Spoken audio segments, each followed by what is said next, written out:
Michael married Grace when his life was still empty of success. At that time, he had nothing but dreams and determination. Grace was the only woman who believed in him when nobody else did.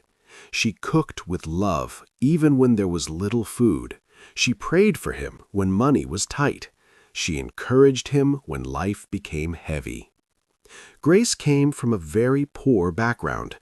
She grew up wearing second-hand clothes and eating simple meals. Luxury was not part of her world. She learned early how to be grateful for small things. She did not understand fashion, class, or high society. What she had was a clean heart, respect, patience, and deep love. As time passed, Michael's life began to change. He got a better job. His income improved. He bought better clothes, a good car, and moved into a comfortable apartment in Crestview City. People started respecting him, and slowly, as his status changed, his heart changed too. Michael began moving with new friends, people who talked only about money, parties, class, and status. That was when he started feeling ashamed of Grace. She still dressed simply. She laughed freely. She spoke honestly without pretending. Michael began to hate those things. He felt she embarrassed him. Whenever there was an event, Michael lied to Grace and said it was work-related or men only. He never wanted her beside him in public. At home, he became distant. His words turned harsh. Sometimes he ignored her completely. Grace noticed everything but remained silent. She believed marriage needed patience. She believed love could change a man.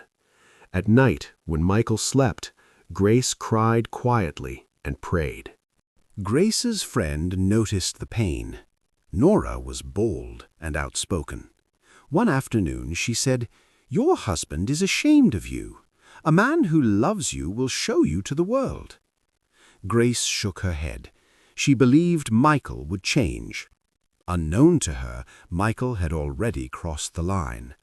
He met Vanessa at a lounge where his new friends gathered. Vanessa was flashy, loud, fashionable, and proud. She flattered Michael, praised his car, and made him feel important. Soon, she became his girlfriend. Michael started coming home late. Sometimes he didn't come home at all. One evening, he shocked Grace by bringing Vanessa into their home openly and telling her she could leave if she wanted. Grace did not fight. She cried quietly and endured. Vanessa fed Michael's ego daily. She insulted Grace openly, calling her local and backward. Michael never defended his wife. Instead, he felt proud. A few days later, Michael received an invitation that changed everything.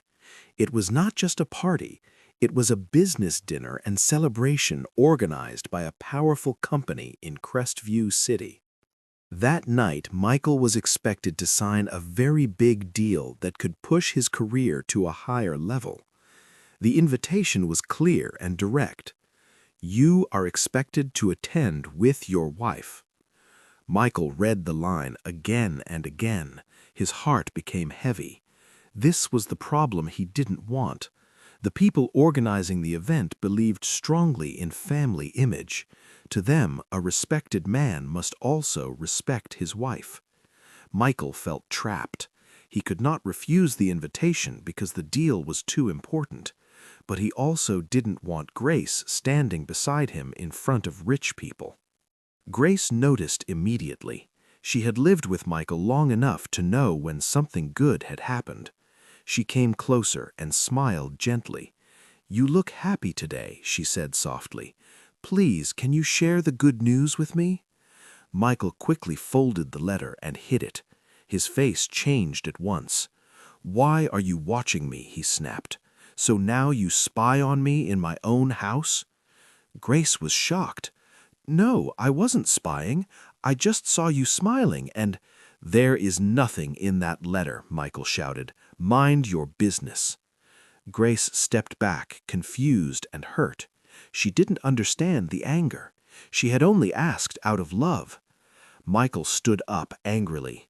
"You, this local woman," he said bitterly, "everything is not meant for you. Just focus on cooking and cleaning."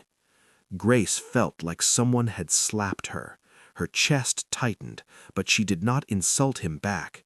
She nodded slowly and walked away. Inside the room, she sat on the bed and cried quietly. She wondered when asking her husband a simple question became a crime. That night, Michael called Vanessa and told her about the letter. He laughed excitedly. Once he signed the deal, his life would change completely. Vanessa laughed and told him he must go with someone that matched his new level. Michael agreed. The day finally came.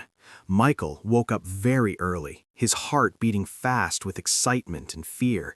He dressed carefully, choosing his best suit. He looked at himself in the mirror and smiled proudly. Grace was already awake. She greeted him softly, but he didn't respond. He picked his car keys and walked out without a word. Grace watched him leave, her heart heavy. Michael went straight to pick up Vanessa. She was dressed like a rich man's wife. Expensive dress, perfect hair, loud confidence. Michael felt proud walking beside her. At the venue, expensive cars filled the parking lot. Important men stood in groups discussing business. Michael walked in confidently with Vanessa by his side. One man smiled and asked politely, "Where is your wife?" Michael pulled Vanessa closer. "She is my beloved wife." The room became quiet. Documents were arranged. Michael felt the deal was already his. Then a senior man cleared his throat. "Our boss is not here today. His daughter will represent him." The door opened. Footsteps echoed. Grace walked in. Michael's confidence froze. His hands began to shake. Standing there was the woman he insulted, ignored, and hid. Grace was introduced calmly. Grace Benson, daughter of the owner of Benson Holdings. Michael's world collapsed. Grace canceled the deal. She announced the divorce, and she walked out with dignity. Michael got home late that night. His body felt heavy, and his mind was tired. The house that once felt like a place of comfort now felt empty and cold. Grace was not there. Her things were already gone. That reality hurt him deeply. But before he could even sit down, Vanessa stormed into the living room. She was furious. "So you never knew about your stupid wife's background?" Vanessa shouted. "You are a fool, Michael, a complete fool." Michael raised his head slowly, his eyes red. "Watch how you talk to me." Vanessa laughed bitterly. "Talk to you? Look at you now. I even heard her father owns the company you work for. Do you know what that means? You are finished." Michael felt his heart sink. "You better find a way to get that contract signed," Vanessa continued angrily. "If not, you will not believe what I will do to you. I didn't suffer all this embarrassment for nothing." Michael frowned, anger flashing in his eyes. "You caused all this. If you didn't push me to lie, none of this would have happened." Vanessa scoffed. "Don't blame me. You were the one ashamed of your wife."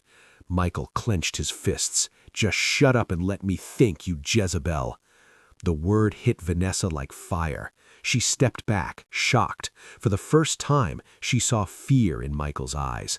Not fear of her, but fear of losing everything. Michael walked away, pacing the room like a trapped animal. His mind was racing.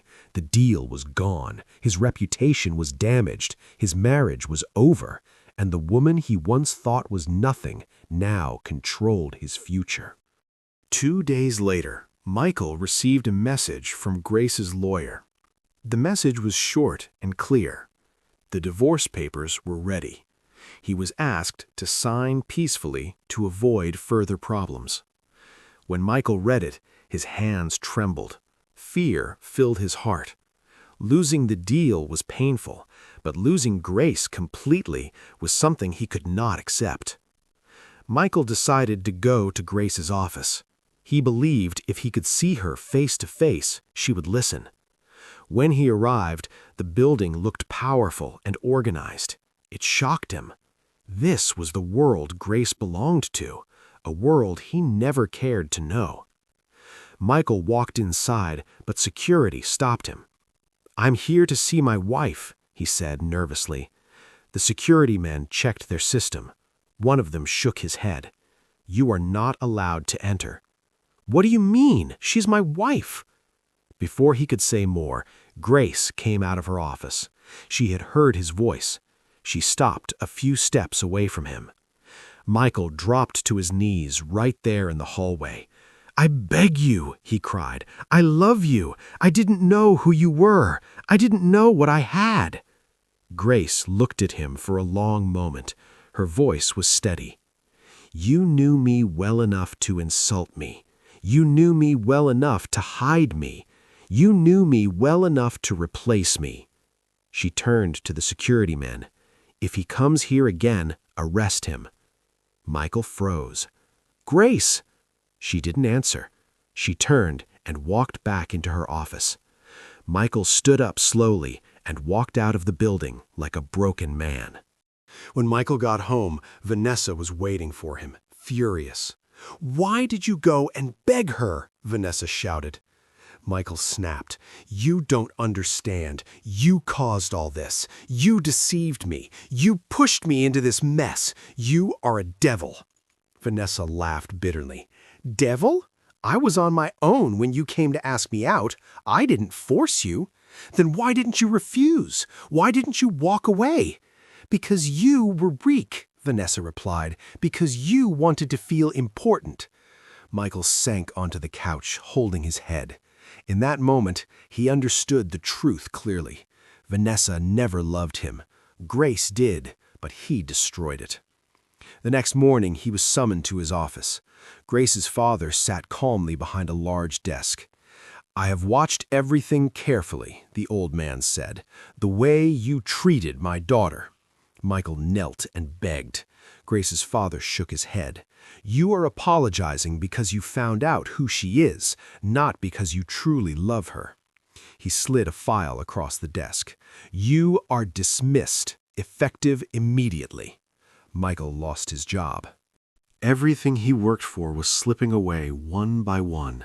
His marriage, his job, his respect, and now his home. Vanessa watched him from a distance, arms crossed, her face full of disgust instead of pity. When Michael finally looked up at her with red, swollen eyes, she shook her head.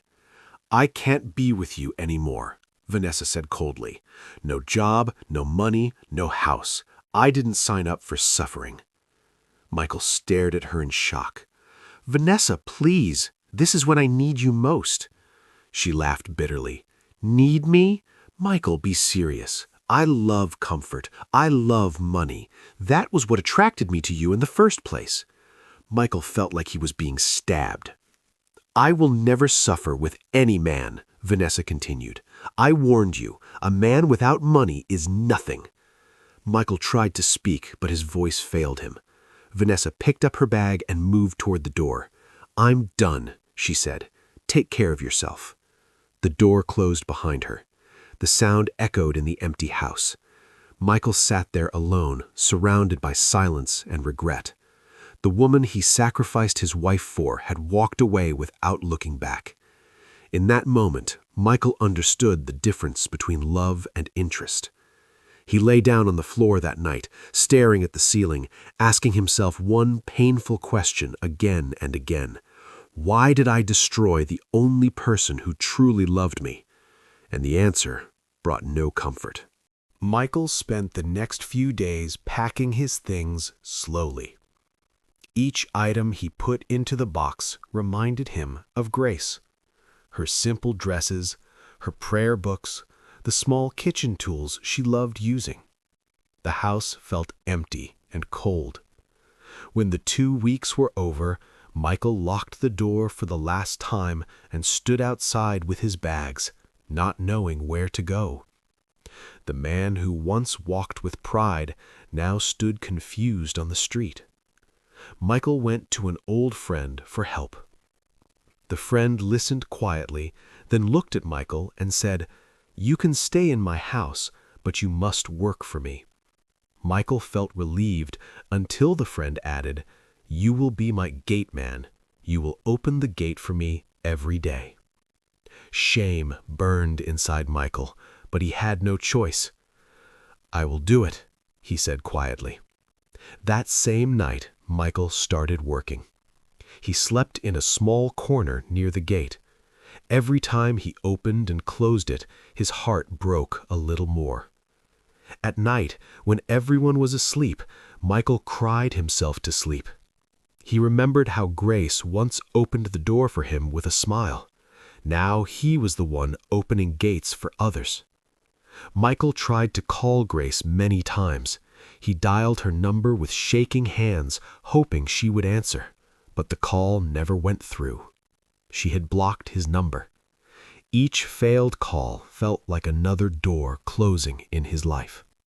The next day, Michael went to Laura's boutique. "So this is Michael," Laura said loudly, "the man who was ashamed of his wife." Michael bent his head. "Please, Laura, help me. Help me beg Grace. I know I was wrong." Laura laughed bitterly. "Now you know. When you brought another woman into her house, did you know then?" Michael knelt down. "I'm begging." "Stand up," Laura said. "Begging doesn't suit you. You wanted a flashy woman. You got her. Now face your choice." "You only want Grace back because you lost everything," Laura continued. "If she was still poor, you wouldn't be here." Michael cried openly. "Leave here and rebuild your life," Laura said. "Grace deserves peace, not tears born from regret." Michael walked away, understanding a hard lesson. The same pride that lifts a man can destroy him. Life at Mark's house became worse. Mark shouted at Michael in front of visitors. If Mark was angry, Michael suffered. If Mark's business went wrong, Michael became the target. Then Angela noticed him. One evening, when Mark was not home, Angela said, "If you want to continue staying here, you must also help me." Michael refused at first. Angela smiled coldly. "Who will believe you if I say you tried to touch me?" Fear held Michael. Later, he stopped resisting. Mark caught them. Michael was beaten, arrested, and disgraced. When he was released, he had nothing left. Michael returned to the village and told his mother everything. But she blamed Grace. She went to Grace's office and caused a scene. Grace remained calm. "Forgiveness does not mean allowing someone to destroy your dignity," Grace said firmly. Security escorted Michael's mother out. Grace stood quietly, knowing the confrontation was never really about her. Vanessa arrived in the village claiming pregnancy. Michael demanded a DNA test. The result proved the child was not his. Michael chased Vanessa away. He cried bitterly, not because she left, but because he finally understood the cost of his pride. Grace's life moved forward peacefully. She met Samuel. Samuel respected her, valued her, and loved her character. "I love you because of who you are," he told her. Grace healed. She forgave Michael silently. She never went back. Vanessa was gone. Michael was left with regret.